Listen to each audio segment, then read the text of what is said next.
Hi, and welcome to week 8. This week, we're going to be talking about observing language teaching and learning, and you're going to have an opportunity to begin to try out some observations in advance of doing the observation for the second part of your case study.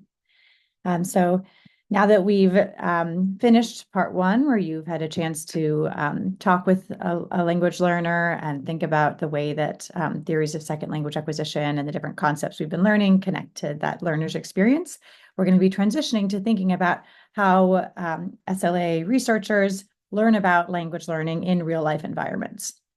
So we know it's helpful to talk with a learner, but even more helpful to actually spend time in the spaces where language learning is happening. So to begin, before you launch into the content for this week, I want you to, again, kind of revisit case study part 2. So I've linked the video that I shared in week 1, or sorry, in week 3, for you to revisit, and the rubric and description for case study part 2, and just some guiding questions and ideas as you begin to schedule that observation and prepare to engage in that observation. So you can see that I've also linked the observation protocol that I want you to use as you are carrying out that observation of the learner. So from there, we move into the content for this week.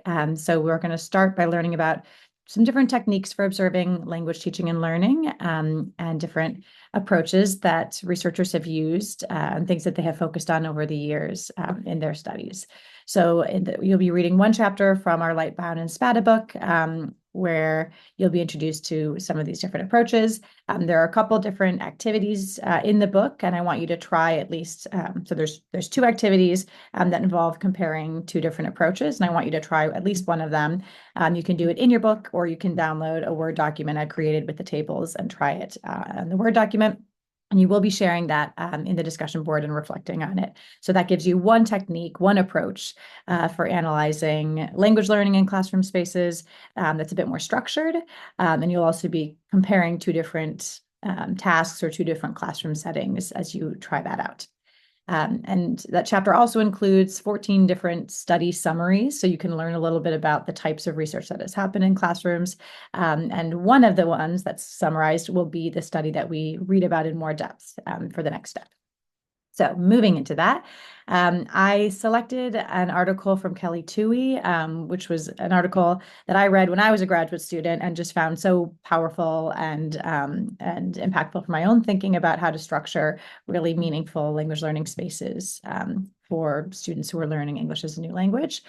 So in this classroom, you'll learn about some of the practices that Dr. Toohey identified as she spent 3 years with the same group of students. And this particular article talks about grade 1, and she was exploring, what are the types of practices that support language acquisition or don't for the multilingual learners that were in that classroom.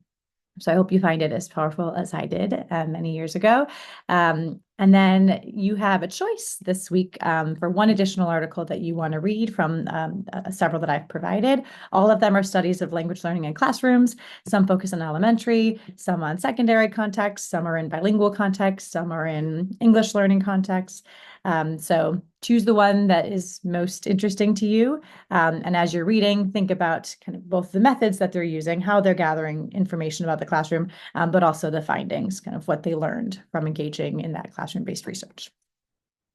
So that is the bulk of the content learning for this week. And then we move towards one final application activity. So we start the week off using the kind of more structured approach in Lightbound and Spada.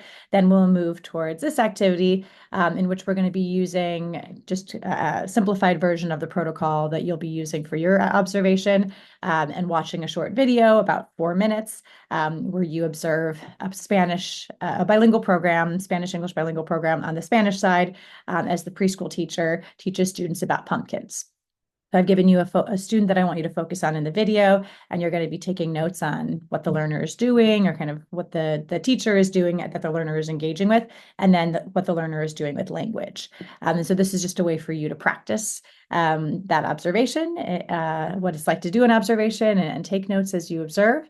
And then I've linked my version of this activity, so the one that I created. And also I added some notes after I did the observation about how I might make connections to some SLA theories and techniques that we've been learning about, just to show how you can then take your notes and start to move toward the analysis component.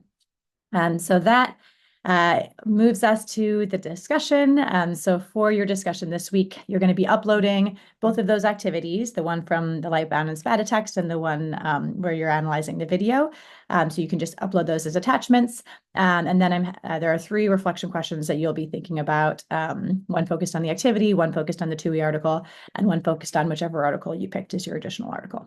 So I hope you enjoy this week's content. I do a lot of language-based research in classrooms, so this is something that I think a lot about, but I think it's important for anybody who works in classroom spaces to also think about not only what we've learned from research, but how to do this kind of work within your own classroom, because I think, teachers are also researchers, right? You're always gathering data and information about what's happening in your classroom so that you can support your students, and I think this gives you a way to kind of think about this role differently through the lens of language acquisition research. So that's it. Have a great week.